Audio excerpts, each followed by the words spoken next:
Hi అండి, welcome to my channel. ఈరోజు ఉడకబెట్టిన గుడ్లతోటి మసాలా కర్రీ చేసుకుందామండి. ఇది అన్నంలో, చపాతీలో, దేనిలోకైనా బాగుంటుంది. దీనికి నేను 6 గుడ్లను ఉడకబెట్టి పైన పెంక తీసేసి ఈ విధంగా కట్ చేసుకోండి. మీరు మీ క్వాంటిటీకి తగ్గట్లు వేసుకోండి. గుడ్లు 6 వేసుకోవాలని ఏం లేదు. కట్ చేసి లోపల ఉన్న ఎల్లో కలర్ తీసి పక్కకి పెట్టి ఈ వైట్ని 4 ముక్కలుగా కట్ చేసుకోండి. ఒక్కొక్క గుడ్డుని 4 ముక్కలుగా కట్ చేసుకోండి. ఎల్లోని మాత్రం 2 ముక్కలు కట్ చేసుకోండి. ఇదే విధంగా అన్ని గుడ్లని కట్ చేసి పక్కకి పెట్టేసుకొని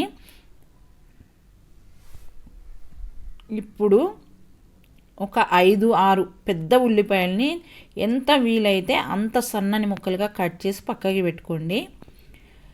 ఈ ఉల్లిపాయలు మీకు గ్రేవీ కొంచెం ఎక్కువ కావాలంటే ఉల్లిపాయలు ఎక్కువ వేసుకోండి. ఇప్పుడు స్టవ్ పైన ఒక బాండీ పెట్టుకొని నూనె వేసుకొని ఈ నూనె కాగిన తర్వాత మనం కట్ చేసి పెట్టుకున్న ఉల్లిపాయలు ఉన్నాయి కదా, ఉల్లిపాయలు ఎంత ఎక్కువ వేసుకుంటే మీకు అంత గ్రేవీ వస్తుందండి. ఉల్లిపాయలతోనే టేస్ట్ ఉంటుంది కర్రీ.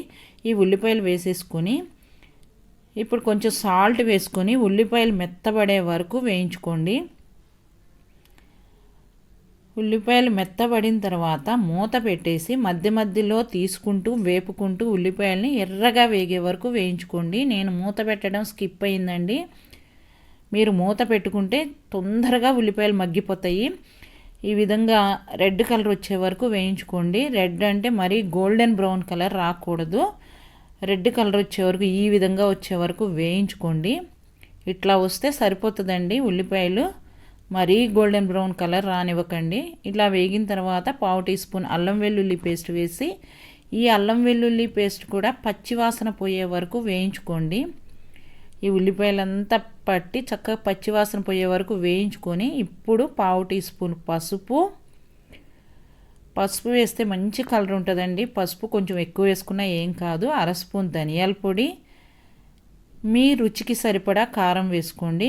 కొంతమంది కారం ఎక్కువ తింటారు, కొంతమంది తక్కువ తింటారు. నేనైతే 1/2 స్పూన్ వేసాను. లాస్ట్లో పచ్చిమిర్చి కూడా వేస్తాము కాబట్టి మీ రుచికి సరిపడా కారం వేసుకొని ఉల్లిపాయలు మొత్తానికి పట్టేటట్లు ఒక్క నిమిషం తిప్పుకోండి.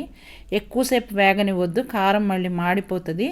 ఒక్క నిమిషం తిప్పుకొని మనం ఉడకబెట్టి పెట్టుకున్న గుడ్లని వేసేసి మనం కట్ చేసి పెట్టుకున్నాం కదా, ఈ గుడ్లను వేసేయండి. కొంతమందికి ఎల్లో కలర్ ఇష్టం ఉండదు, తినరు. అట్లాంటి వాళ్ళు అవి తీసేసి ఓన్లీ వైట్తోనే కర్రీ చేసేసుకోవచ్చు. ఇప్పుడు ఒక 4-5 పచ్చిమిర్చిని మజ్జిగ చీల్చి వేసుకొని ఈ ఉల్లిపాయలు మొత్తము మసాలా అంతా గుడ్లకి పట్టేటట్లు వేపుకోండి. స్టవ్ని మీడియం ఫ్లేమ్ మీదే పెట్టి వేపుకొని లాస్ట్లో కొంచెం గరం మసాలా వేసుకోండి. ఈ గరం మసాలా మీకు ఇష్టమైతే వేసుకోండి, లేదంటే స్కిప్ చేసేయండి.